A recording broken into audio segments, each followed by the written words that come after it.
Pwede hindi na magbili ng Bible, i-download lang sa CP nyo kung gusto nyo magkaroon ng Bible. Hindi po need bumili ng Biblia, pwede pong mag-download tulad po na to sa akin. Pwede po mag-download ng Bible sa CP at hindi na kailangan ng Bible. Hindi ko alam kung bakit yan yung mga sinasabi nyo at kaya nyong sabihin ang bagay na yan na hindi na kailangan ng Biblia porket meron ng mga application ngayon sa cellphone na mada-download mo at mababasa mo ang mga nilalaman ng Biblia. Tatandaan nyo mga kapatid, ito ay hindi matatawag na holy cellphone.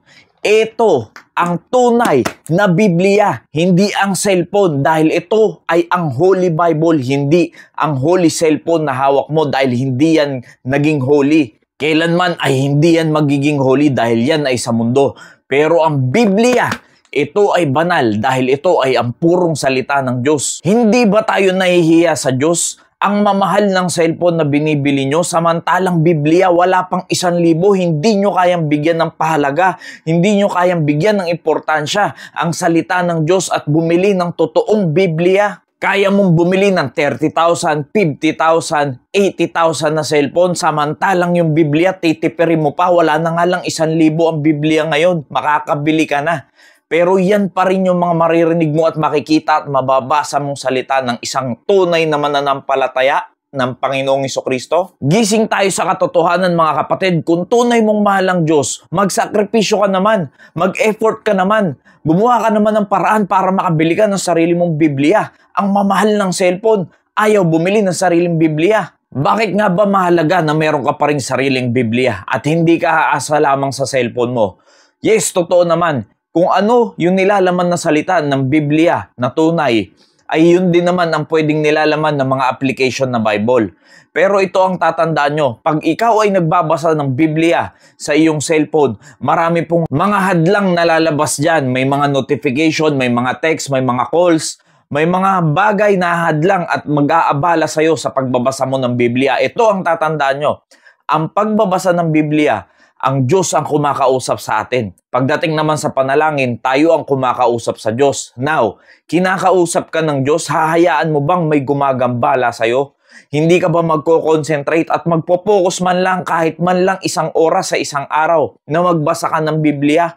O di kaya kahit 30 minutes na nga lang, mag-focus ka lang para sa Panginoon habang kinakausap ka ng Diyos, habang ikaw ay nagbabasa ng Biblia. Dahil ang tunay na Biblia, pag ikaw ay nag-focus dyan, hindi ka maiistorbo. Pero alam nyo ba, ang cellphone ay napakaraming kasalanan. Tumingin ka nga lang sa Facebook, sa TikTok, sa YouTube. May scroll ka na dyan ng kung ano-anong mga malalaswang panoorin na kahit hindi mo naman gustong tignan ang mga ito. Tapos iahalo nyo dyan ang salita ng Diyos.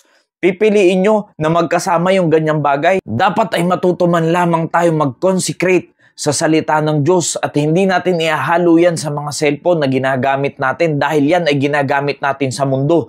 Kaya dapat itong bagay na to ay meron ka dahil ito ang gagamitin mo sa Panginoon. Maliban na lamang kung ikaw ay nasa ganitong sitwasyon. Bawal ang Biblia dito sa Saudi. Meron ako sa Pinas, iniwan ko doon. Pag nasa ganyan kang sitwasyon, yan, reasonable pa yan.